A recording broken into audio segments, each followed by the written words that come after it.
지난주에 우리가 죄 용서함에 대한 기도를 살펴봤습니다. 주님이 가르쳐 주신 우리가 우리에게 죄 지은 자를 사하여 준 것 같이 우리 죄를 사하여 주시옵고라는 기도는 결국 다른 사람을 불쌍히 여기고 긍휼히 여겨야 한다는 것을 의미하는 기도입니다. 하나님은 우리가 진심으로 우리의 잘못을 인정하고 우리의 허물과 우리의 어리석음과 미련함을 하나님 앞에 정말 진심으로 인정하고 회개하며 용서를 구하면 하나님은 다 용서해 주십니다. 아무런 자격도 없고 별 볼 일 없고 쓸모없는 우리들이 그저 하나님께 그 회개하고 허물을 인정하고 그 용서를 구하는데 왜 하나님 그것을 들어주시는 것입니까? 다른 이유가 없습니다. 하나님이 우리를 보시고 불쌍히 여기셨기 때문이에요. 너무나도 불쌍하구나라고 하나님께서 우리를 불쌍히 여기셨기 때문입니다. 정말 부족하고 연약하고 허물 많은 우리를 불쌍히 여기시고 그럼 용서해 주시는 데는 이유가 또 있습니다. 하나님 그냥 용서해 주시는 것이 아니라 그냥 덮어주시는 것이 아니라 우리의 잘못을 그냥 잊어주시는 것이 아니라 우리도 다른 사람을 불쌍히 여기고 긍휼히 여기고 용서하라라는 것입니다. 내가 하나님께 불쌍히 여김을 받았던 것처럼 아무런 자격 없고 아무런 조건 없이 내가 하나님께 용서를 받고 긍휼히 여김을 받은 것처럼 우리도 다른 사람들을 불쌍히 여기고 긍휼히 여기고 용서해 주라는 것입니다. 그래서 하나님이 우리를 용서하신 것입니다. 또한 그것이 쉽지 않다라는 거 우리 주님 잘 알고 계셔요. 우리가 다른 사람을 불쌍히 여기고 긍휼히 여기고 용서하는 것이 쉽지 않기 때문에 주님도 그것을 위해 기도하신 것처럼 주님도 그렇게 기도하셨어요. 그런 것처럼 우리도 기도하라라고 주님 우리에게 가르쳐 주시는 것입니다. 이제 주님은 주님 가르쳐 주신 기도의 마무리를 우리에게 알려주십니다. 오늘 본문 13절 말씀 다시 한번 보도록 하겠습니다. 오늘 본문 13절 말씀입니다. 시작. 우리를 시험에 들게 하지 마시옵고 다만 악에서 구하시옵소서. 나라와 권세와 영광이 아버지께 영원히 싸움나이다. 아멘. 예수님은 우리가 시험에 들지 않도록 보호하시고 악에서 구해 주시기를, 하나님께서 우리를 보호하시고 악에서 구해 주시기를 위해서 기도하라라고 말씀하십니다. 즉 우리 삶에 시험이 있을 때, 또 시험이 찾아왔을 때 그것을 이겨낼 힘과 능력과 지혜를 하나님께 간구하라는 기도입니다. 오늘 주님이 가르쳐 주신 이 기도를 이해하려면 이 시험이란 말을 살펴봐야 합니다. 시험이란 말은 일단 두 가지 의미로 볼 수 있습니다. 하나는 테스트의 의미이고 또 하나는 temptation, 영어로 유혹의 의미입니다. 하나님은 우리를 유혹해서 넘어뜨리시는 분이 아닙니다. 하나님이 우리를 시험하시는 것은 우리를 넘어뜨리고 우리를 실족하게 하고 우리를 망하게 하기 위해서 하나님 우리를 테스트하지 않는다라는 것. 하나님은 우리를 유혹해서 넘어뜨리시는 분이 아니라 우리를 테스트하시는 분이십니다. 여러분들이 자녀를 키워봐서 아시겠지만 자녀들이 학교에서 공부한 후에 선생님의 말씀을 얼마나 잘 이해했는지, 얼마나 그 공부를 제대로 했는지 그것들을 시험을 통해서 살펴보고 테스트하고 그 결과를 통해서 우리 아이가 성적이 이 정도 되는구나, 또 이 정도 학업 이해도를 가지고 있구나, 또 선생님의 말씀을 이 정도 이해했구나라는 것을 우리가 알 수 있는 것처럼 우리의 신앙과 믿음이 얼마나 잘하고 성장했는지 알 수 있도록 하나님께서 테스트하십니다. 하나님이 우리의 신앙과 믿음의 상태를 몰라서 테스트하시는 것이 아닙니다. 테스트하시는 목적은 우리로 하여금 우리의 신앙과 믿음의 상태를 정직하게 있는 모습 그대로 바라볼 수 있게 하시기 위해서 우리를 테스트하시는 것입니다. 그래서 하나님은 우리의 믿음을 테스트하신 후에 그 결과를 가지고 우리를 책망하지 않으십니다. 요놈, 왜 믿음이 이 정도밖에 되지 않아? 왜 네 믿음은 잘하지 않았느냐? 왜 네 믿음은 이거밖에 되지 않느냐? 하고서 하나님이 우리를 책망하지 않으신다라는 것입니다. 성경에 나오는 대표적인 그 테스트로는 여러분들이 잘 아시는 것처럼 아브라함에게 아들 이삭을 바치라고 하신 것이 대표적인 테스트입니다.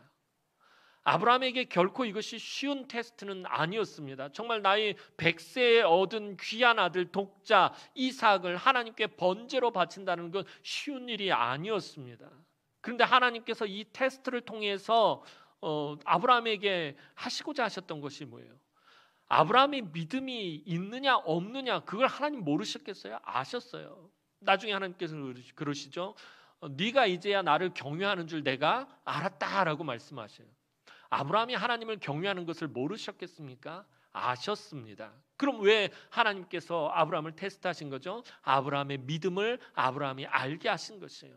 봐라, 이것이 너의 믿음이구나. 아브라함아, 이것이 너의 믿음이다. 잘 봐라. 이게 너의 믿음이다. 그것처럼 하나님 오늘 우리의 믿음을 테스트하시고서는 우리에게 동일한 말씀하시는 거예요.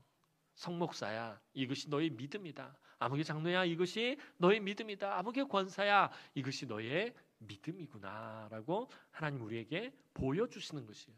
그래서 우리의 믿음을 테스트하신 후에는 하나님 절대로 우리를 책망하지 않으신다라는 것입니다. 우리로 하여금 우리의 믿음을 보게 하시고, 내 믿음이 정말 작고 연약하구나. 그래서 하나님을 의지할 수밖에 없구나. 내가 하나님 은혜 없이는 살 수 없구나. 그것을 깨닫게 하시기 위해서 우리를 테스트하시는 것입니다. 아브라함처럼 이런 테스트들은 하나님이 특별한 목적을 가지고 하시기 때문에 모든 사람들에게 일반적으로 적용되는 것은 아닙니다. 물론 저와 여러분들이 살아가면서 하나님의 이런 믿음의 테스트를 받기는 합니다. 근데 아브라함처럼 이렇게 강도 높은 테스트는 누구나 다 동일하게 똑같이 받는 것은 아닙니다. 하나님이 우리의 믿음에 따라서 그 강도를 정하시고 또 그렇게 테스트하시기 때문에 일반적으로 그렇게 일반화시켜서 적용하시지는 않는다라는 것입니다.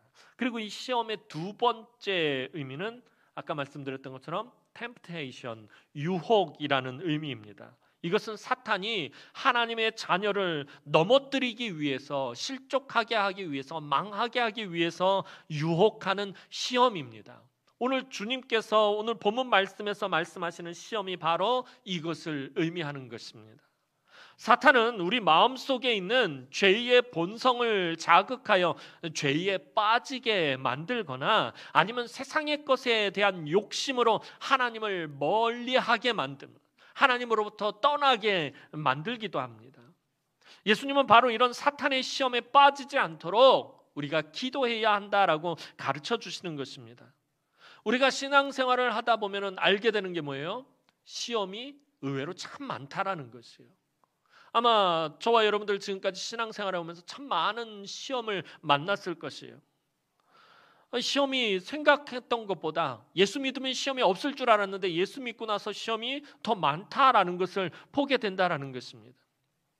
저는 전방에서 군 생활을 하지 않아서 잘 모르지만 최전방에서 군 생활을 했던 친구들의 얘기를 들어보면 최전방에 그 휴전선 철책이 있는데 가장 많은 것이 바로 지뢰라고 합니다. 지뢰가 참 많이 있다고 합니다. 그래서 아는 길로만 다녀야 하고 그 길도 매우 조심해서 다녀야 한다고 합니다. 아는 길이라 할지라도 비가 한번 심하게 오면 이 지뢰가 쓸려오기 때문에 아는 길을 다닐 때도 매우 조심해서 그러고 다녀야 한다고 합니다. 늘 다니는 안전한 길로 조심해서 다녀야지 길을 가다가 꽃이나 짐승이나 다른 것에 한눈을 팔면 그만 지뢰를 밟게 된다고 합니다. 특히 신병들이 그렇다고 합니다. 휴전선 철책 쪽에 왔다가 이런 뭐를 들꽃을 본다든지 뭐 청설모가 뛰어가는 것을 보고 청설모다, 토끼다, 노루다 그러면서 한눈을 팔면은 그냥 지뢰를 밟고 터뜨리는 그런 일들이 있곤 한다고 합니다. 그래서 아는 길로 조심조심해서 다녀야 한다고 그렇게 말해요. 예수를 믿는 우리에게 이 세상은 마치 휴전선 철책에 있는 지뢰밭과 같다라는 것입니다. 사탄이 우리 삶의 곳곳에 지뢰를 심어놨습니다. 하나님의 자녀가 말씀이 인도하는 길이 아닌 다른 길로, 하나님을 아는 길이 아닌 다른 길로 조금만 발을 잘못 들여놓으면 사탄이 심어놓은 그 지뢰가 터져버리고 맙니다. 예수 믿는 사람이라고 해서 그 사탄의 지뢰를 밟지 않는 것 아닙니다. 예수님도 40일 금식하신 후에 사탄의 시험을 받으셨는데 우리라고 그것을 피하지 않을 방법이 없습니다. 사탄은요, 예수님 40일 금식하신 그때만 시험을 한 것이 아니에요. 예수님 공생의 기간 내내 예수님을 쫓아다니면서 예수님을 시험하려 들었습니다. 심지어 예수님 십자가에 달리셨을 때까지도 사탄은 예수님을 시험합니다. 네가 메시아이거든, 네가 하나님의 아들이거든, 거기서 십자가에서 뛰어내려와서라, 그래서 네가 메시아임을 증거해라, 그러면서 조롱하고 예수님을 시험하려 들었다는 거예요. 예수님이 복음을 전하면 전할수록 더욱 방해하려고 들었고, 초대교회 성도들이 더욱더 섬기고 헌신하면 할수록 회방하려고 들었고, 초대교회가 부흥하면 부흥할수록 집요하게 박해하려고 들었다는 거예요. 사탄이 얼마나 시험하려고 드는지 모릅니다. 여러분, 기도 정말 많이 하는 사람 사탄이 찾아갈까요? 안 찾아갈까요? 새벽마다 정말 뜨겁게 기도하고 밤새서 철야 기도하고 금식하며 기도하고 늘 하나님 앞에서 부르짖어 기도하고 성전에서 살다시피 하면서 기도하는 사람을 사탄이 찾아갈까요? 찾아가지 않을까요? 믿음이 정말 좋은 사람, 좋은 사람은 정말 순금과 같은 믿음을 가졌구나, 정말 연단된 그런 믿음을 가졌구나, 그 정말 믿음이 좋은 사람에게 사탄이 접근할까요? 접근하지 않을까요? 여러분들, 교회에서 아주 중요한 직분을 맡으면 사탄이 도망갑니까? 아닙니다. 오히려 사탄이 이런 사람들은 죽자 살자 달려든다라는 것입니다. 기도 정말 많이 하는 사람, 믿음이 정말 좋은 사람, 교회에서 정말 중요한 직분을 맡은 사람에게는 사탄이 죽자 살자 달려든다라는 것입니다. 더 집요하게 괴롭히고 믿음이 자라고 성장하면 할수록 오히려 더 겨루려고 듭니다. 그리고 그 사람 주변에 온갖 지뢰를 다 뿌려놓습니다. 무슨 말이냐 하면, 다시 말해서 우리가 우리 힘으로는 이런 시험들을 이겨낼 수가 없다라는 것입니다. 물론 한두 번은 이겨낼 수 있을지 모르겠어요. 몇 번은 이겨낼 수 있을 거예요.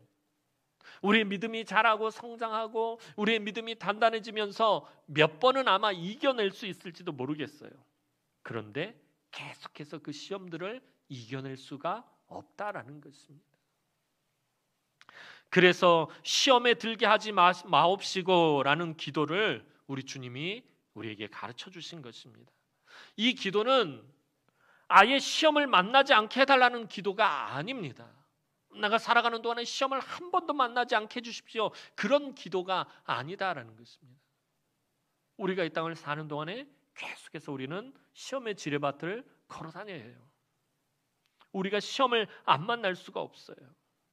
시험을 만날 수밖에 없지만 그 시험에 완전히 빠지지 않도록 하나님께 도움을 요청하는 기도를 하라라는 것입니다. 시험을 만나게 되겠지만 그 시험에 완전히 빠져서 완전히 넘어지고 망하지 않도록 하나님께 도움을 구하라는 것입니다. 그래서 바로 이어서 다만 악에서 구하시옵소서라고 기도하는 것입니다. 시험에 빠지지 않도록 기도해야 되겠지만 만에 하나 우리가 또 시험에 빠지게 되었을 땐 그 시험에 빠진 것으로부터 우리를 구해달라고 우리가 또 기도해야 된다라는 것입니다. 이렇게 기도하는 것은 결국 우리가 얼마나 연약하고 부족한지 그것을 알고 하나님 앞에 겸손하게 엎드리는 것을 의미하는 것입니다. 하나님, 내가 이렇게 연약하고 부족해서 하나님 시험에 들 수밖에 없습니다. 시험에 걸릴 수밖에 없습니다. 하나님, 나를 도와주십시오. 나를 보호해 주십시오. 늘 깨어서 기도해야 한다라는 것입니다. 주님이 우리에게 이런 기도를 가르쳐 주신 것은 우리가 시험에 대해서 너무 무지하기 때문에 그래요. 시험을 잘 알지 못하는 거예요. 근데 어떤 때 내가 시험에 든 줄도 모르고 다 당하고 다 깨지고 난 다음에서야 내가 시험에 들었었구나, 내가 시험에 걸렸었구나 라고 알게 되는 경우가 굉장히 많다라는 거예요. 시험이 찾아와도 시험이 찾아온 줄을 모르는 경우가 또 많다라는 거예요. 또 하나는 뭐냐면은 때로는 시험을 우리가 너무 가볍게 여긴다는 거예요.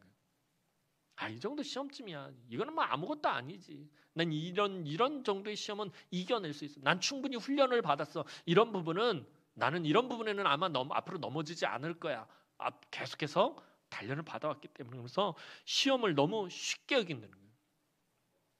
이길 수 있을 것이라고 쉽게 생각한다는 거예요. 그래서 너무나도 쉽게 시험에 빠져들고 마는 것입니다.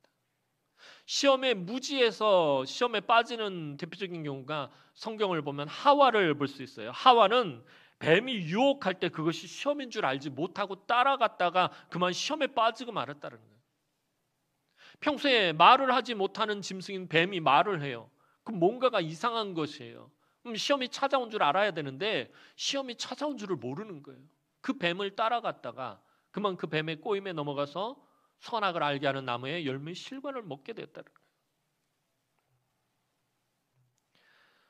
또 우리가 아까 말씀드렸던 것처럼 시험을 너무 가볍게 생각하다가 시험에 빠지는 경우가 있어요. 전에 사회적인 문제, 지금도 그렇겠지만 사회적인 문제 중에 하나가 아이들을 조기 유학시키면서 가족이 떨어져 살면서 발생하는 사건들이 있었습니다. 많은 부부가 서로 떨어져서 살다가 그만 불륜을 저지르게 되는 거예요. 이곳에 남아있는 남편도 또 외국에 나가 있는 아내도 서로 불륜을 저지르게 됩니다. 믿음의 가정이라고 예외는 아니었습니다. 자기를 위로해주고 관심 가져주는 사람이 생기자 마음이 움직이기 시작합니다. 서로 남자는 이쪽에 남아서 열심히 돈을 벌면서 지치고 고단하고 피곤하고 외롭고 그리울 때 누군가가 와서 위로해주고 누군가가 관심을 가져주면 마음이 동하기 시작하는 거예요. 아내도 마찬가지예요. 먼 곳에서 이역 만리 먼 곳에서 자녀들을 뒷바라지하면서 지치고 피곤하고 고단하는데 누가 와서 위로가 되고 힘이 되어주니까 마음이 움직이기 시작을 하는 거예요. 어느 정도 시간이 지나면 이거 사탄의 시험 아닌가? 이거 시험이다 하고 깨닫게 되지만 자꾸 빠져들게 된다는 거예요. 알면서 빠지게 된다라는 것입니다. 시험이 내게 찾아왔다, 이 시험을 이겨야지 하면서도 자꾸 빠지게 됩니다. 그리고 결국에는 사탄의 지뢰가 터지고 마는 것입니다. 가정이 파탄이 나고 말아요. 무엇을 말씀드리려고 하냐면은 우리가 사실은 이렇게 약한 존재라는 것이에요. 굉장히 강한 의지를 가지고 살아가는 것 같지만 사실은 너무나도 약한 존재들이다라는 것입니다. 시험인 줄 알면서도 빠져 들어가는 사람이 너무나도 많아요. 교회 안에서 그래요. 성도들도 그래요. 목사들도 마찬가지예요. 시험인 줄 알면서도 빠져 들어가게 되는 거예요. 물질의 시험이 온 줄 알면서 그 물질의 늪으로 빠져 들어가는 거예요. 여자의 시험이 찾아온 줄 알면서도 그 여자의 늪으로 빠져들게 되는 거예요. 그래서 여러 가지 문제들이 발생하고 사건 사고가 교회 안에서 터지게 되는 거예요. 알면서도 빠져들어가는 거예요. 옛날 어느 가수가 불렀던 노래 한 구절이 설교를 준비하는데 자꾸 머릿속에서 떠오르는 거예요. 안 되는 줄 알면서 왜 그랬을까? 안 되는 줄 알면서 왜 그랬을까? 우리가 시험에 들 때 그런 경우가 많아요. 안 된다라는 거 알면서, 하면 안 된다는 거 알면서 자꾸 그곳에 발을 들여놓고 자꾸 그것을 붙잡으려고 한다는 거예요. 자꾸 거기다 마음을 둔다라는 것입니다. 그래서 주님은 우리에게 기도하라고 말씀하시는 것입니다. 내가 시험에 빠져드는 것 같으면 지체 말고 기도해야 합니다. 내가 무언가 이상한 곳으로 발걸음을 옮기면은 내가 이상한 것들을 붙잡고 하나님의 말씀이 아닌 이상한 것들을 붙잡으려고 한다면 오늘 주님이 가르쳐 주신 대로 기도해야 합니다. 주님이 이 기도를 가르쳐 주신 것은 우리의 연약함을 너무나도 잘 아시기 때문에 가르쳐 주신 것이에요. 우리가 진심으로 간구하면 하나님은 우리에게 지혜와 능력과 힘을 더해 주십니다. 또 나를 도와줄 손길을 붙여주십니다. 나로 하여금 그 이상한 곳으로 발걸음을 하지 못하도록 막아줄 사람들을 붙여주신다라는 것입니다. 누군가 강제로 나를 끄집어낼 사람을 하나님은 붙여주시기도 합니다. 여러분, 이 기도를 하면서 우리가 또 깨달아야 할 것 중에 하나는 여러분의 믿음을 너무 과신하지 마시기 바랍니다. 여러분의 믿음을 너무 믿지 말라는 거예요. 여러분들의 의지를 너무 믿지 말라는 거예요. 아무리 신앙생활을 오래 해서 믿음의 내공이 강하다 해도 언제 시험에 빠지게 될지 아무도 모른다라는 것입니다. 내가 신앙생활 30년, 40년, 50년을 했고, 내가 모태신앙으로 엄마 뱃속에서부터 평생의 신앙생활을 했고, 내가 주일 성수를 한 번도 어긴 적이 없고, 내가 한 주도 빠짐없이 섬기고 헌신하고 봉사했고, 내가 땡전 한 푼 숨기거나 이등을 남기면서 하나님 앞에 헌금을 내가 가로챈 적이 없고, 11조를 한 번도 빠뜨린 적이 없고, 내가 온전히 몸된 교회를 위해서 정말 애쓰고 수고하고 밤낮으로 기도하면서 헌신하고 수고했다고 해서 시험에 빠지지 않는 것 아니다라는 것입니다. 내가 이렇게 헌신했는데, 내 믿음이 이렇게 좋은데, 내가 이렇게 훈련 받았는데 난 시험에 빠지잖아. 이렇게 자기의 믿음을 과신하지 말라라는 것입니다. 늘 겸손하게 하나님께 기도하며 도움을 요청하는 사람이 제일 강한 사람이다라는 거예요. 80년을 신앙생활 해왔어도 하나님, 내가 너무 부족합니다. 내가 너무 연약합니다. 내가 하나님 도움 없이는 살 수 없어요. 내가 하나님의 은혜 없이는 내가 시험에 들릴 수밖에 없습니다. 그렇게 하나님 앞에 마지막까지 엎드리는 사람이 제일 강한 사람이고 제일 지혜로운 사람이다라는 거예요.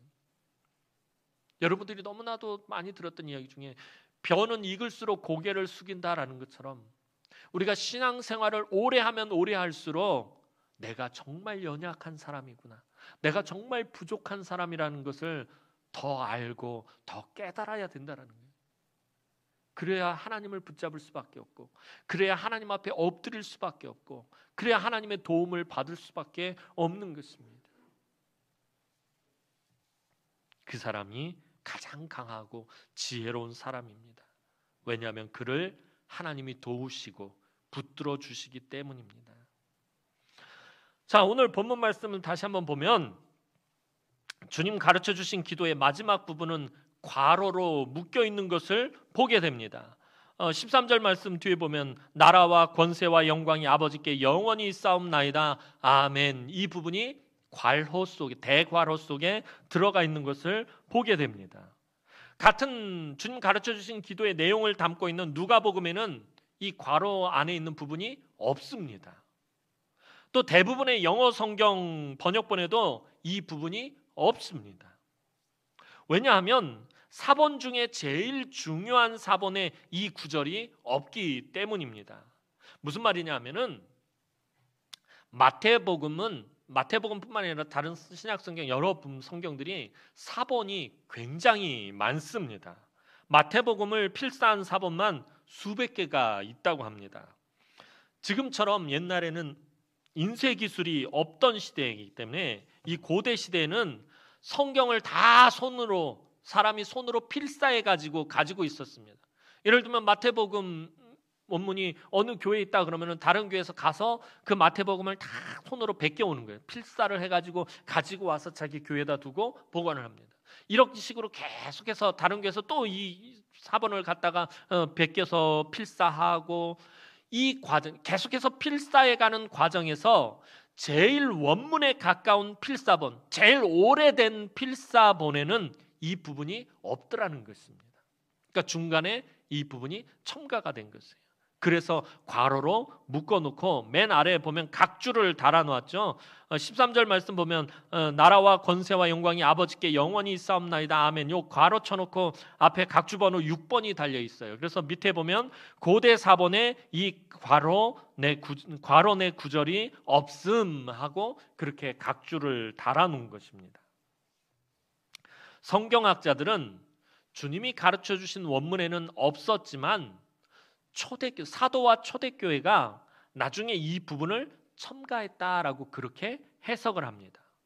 그러니까 유대인들의 어떤 그런 신앙 전통, 기도의 그런 관습들이 이어지면서 이 부분이 첨가가 되었는데, 유대인들은 구약 시대부터 하나님께 기도한 후에 마지막으로 꼭 하는 그런 부분이 있어요. 이제 그거를 송영 혹은 영광송 뭐 이렇게 부르는데요. 기도한 후에 마지막으로 하나님께 찬양과 영광을 올리는 것으로 그 기도를 마무리하는 것이 유대인들의 신앙 전통이었습니다.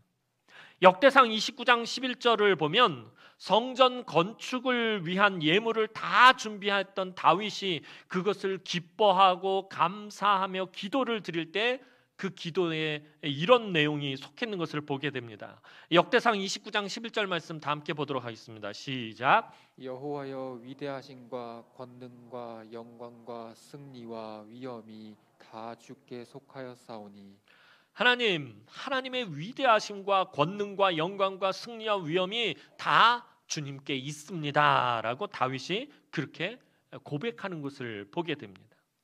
이처럼 유대인들은 하나님의 영광을 나타내는 기도를 올리는 것으로 그 기도를 마무리하곤 했습니다. 이러한 그 기도의 관습이 신약 시대에 그대로 이어져 옵니다. 사도 바울도 그 기도의 전통을 그대로 이어받는 모습을 살펴볼 수가 있습니다. 그의 서신서를 마무리하며 디모데후서 4장 18절에 이렇게 기도하는 것을 보게 됩니다. 디모데후서 4장 18절 말씀 보겠습니다. 시작. 그에게 영광이 세세 무궁토록 있을지어다. 아멘. 사도 바울이 디모데에게 편지를 보내면서 또 그가 마무리하고 기도하면서 그에게 하나님에게 영광이 세세 무궁토록 있을지어다 하면서 기도하는 것을 보게 됩니다. 비록 주님이 가르쳐 주신 기도에는 없는 내용이라 할지라도 사도들과 초대교회 성도들처럼 기도를 마치면서 하나님의 영광을 찬양하는 것은 사실 너무나 아름답고 영적으로 유익한 일이다라는 거예요. 그래서 초대교회 성도들 또 사도들이 이 부분을 첨가한 것이라고 성경학자들은 그렇게 말하고 있습니다. 우리의 기도를 한번 여러분들 살펴보시기 바랍니다. 왜 사도들이 또 초대교회 성도들이 교부들이 이 주님 가르쳐 주신 기도 뒤에 가로 안에 있는 구절을 왜 넣었을까? 오늘 우리들의 기도의 모습을 보면 왜 이런 부분을 첨가했는지 알 수 있다라는 것입니다. 우리의 기도는 처음 시작해서 마칠 때까지 그저 달라고만 하는 기도가 대부분일 것입니다. 저도 마찬가지고 여러분들도 하나님 이것 주십시오, 저것 주십시오, 요것 주십시오, 저것 주십시오, 그것 주십시오. 하여튼 주십시오가 우리 기도의 대부분이에요. 저도 그래요. 저도 새벽마다 기도하는 거를 이렇게 보면은 하나님 주십시오, 주십시오, 주십시오. 심지어는 저는 우리 성도들 것까지도 달라고 기도하니까. 우리 장로님에게 이거 주십시오. 우리 권사님에게 저거 주십시오. 우리 집사님에게 요거 주십시오. 주십시오. 달라라고는 기도가 대부분이다는 거예요. 사실 이런 기도만 하고 기도의 자리에서 일어난다는 것이 때로는 계면적 기도하고 때로는 부끄럽기도 하고 때로는 염치 없어 보일 때도 있어요. 기도하면서 일어나는데 내 기도 예를 들면 막 30분 1시간 동안 하나님 앞에 엎드려 열심히 기도하고서 일어나는데 생각해보니까 다 주십시오 밖에 없는 거예요. 내가 무언가를 결단하고 내가 무언가를 도전하고 내가 무언가를 해야겠다라는 것은 없고 다 달라는 것밖에 하지 않고 일어섰는데 그냥 참 너무 염치 없어 보이는 거예요. 하나님 앞에서. 아이고 내가 참 염치 없다. 그냥 하나님 앞에 처음부터 끝날 때까지 무조건 달라고만 했네. 우리는 기도를 마치며 일어설 때 사실은 모든 주권과 영광과 능력이 하나님께 있음을 분명하게 고백해야 한다는 거예요. 모든 주권이 하나님께 있고 모든 영광이 하나님께 있고 모든 능력이 하나님께 있습니다라는 것을 분명하게 고백해야 한다는 거예요. 사실 우리가 기도를 마치고 일어설 때 아까 제가 말씀드렸던 것처럼 아이고 내가 참 염치 없다. 아이고 참 부끄럽다. 이런 마음이 드는 것이 아니라 내가 정말 하나님 앞에 뜨겁게 기도하고 일어설 때 내 마음 가운데 와 내가 하나님을 찬양하고 싶다. 나의 통곡하는 소리를 들으시고 나의 부르짖는 소리를 들으시고 나의 마음속 깊은 곳까지 헤아리시는 그 하나님을 내가 찬양하고 싶다, 내가 그분께 영광을 돌리고 싶다라는 마음이 우리 안에 뜨겁게 일어나야 그 사람은 진짜 기도한 사람이다라는 것입니다. 나의 정말 말도 안 되는 기도 제목들까지도 하나님은 귀 기울여 들어주시는구나. 나의 탄식하는 그 신음소리까지도 아버지는 들어주시는구나. 그 아버지를 내가 참 찬양하고 싶다. 내가 그 아버지에게 영광을 돌리고 싶다라는 마음이 우리 가운데서 뜨겁게 일어난다면 그 사람은 하나님 앞에 참된 기도자라는 것입니다. 우리가 그냥 기도를 마치고 일어나는 것이 아니라, 기도를 마치고 그냥 그 자리를 털고 일어나는 것이 아니라 나의 기도를 들으시는 그 하나님 아버지를 찬양하고 영광을 돌리는 것이 얼마나 귀하고 아름다운 일인지 모릅니다.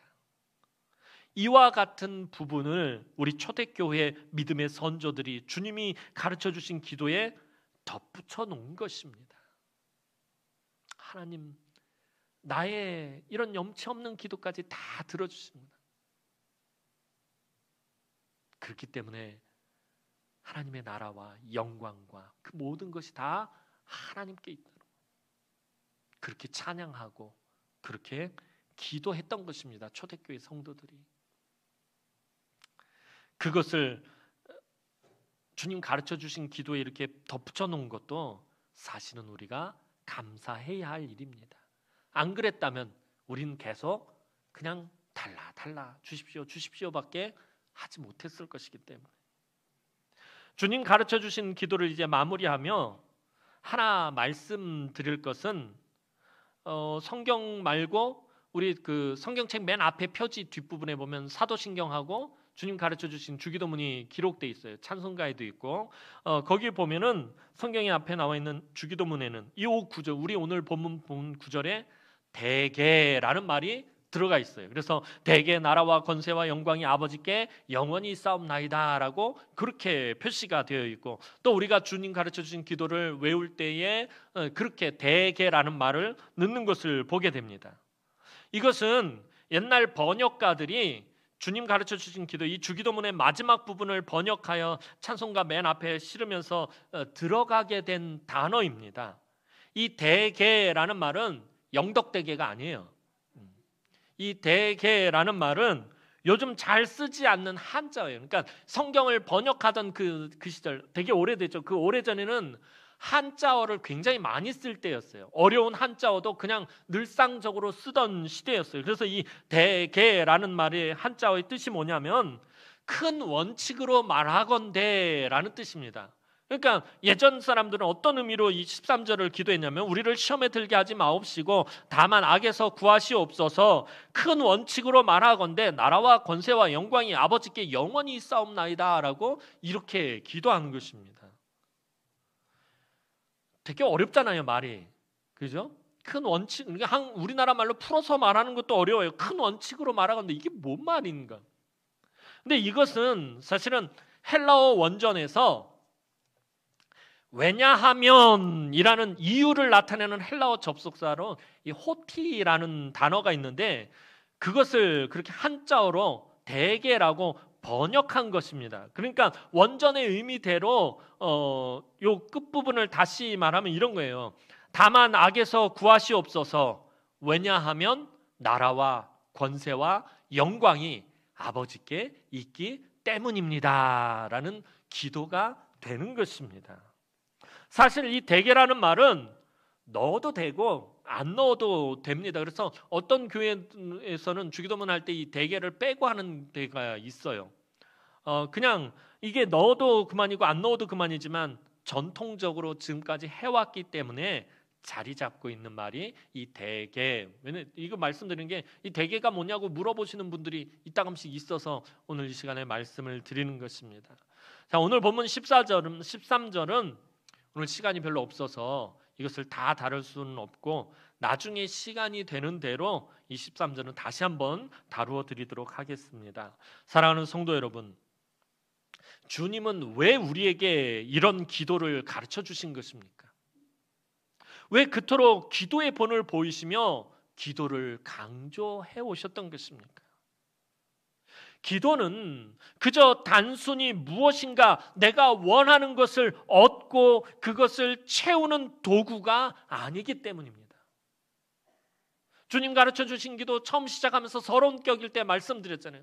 우리가 왜 기도가 어렵냐 말이에요. 늘 우리는 문제가 터져야 기도하기 때문에 하나님이 마치 우리의 모든 문제를 해결해 주시는 해결사처럼 생각할 때가 많다라는 거예요. 그러니까 늘 하나님 앞에 달라 해결해 달라 주십시오 이런 기도밖에 할 수 없는 것입니다.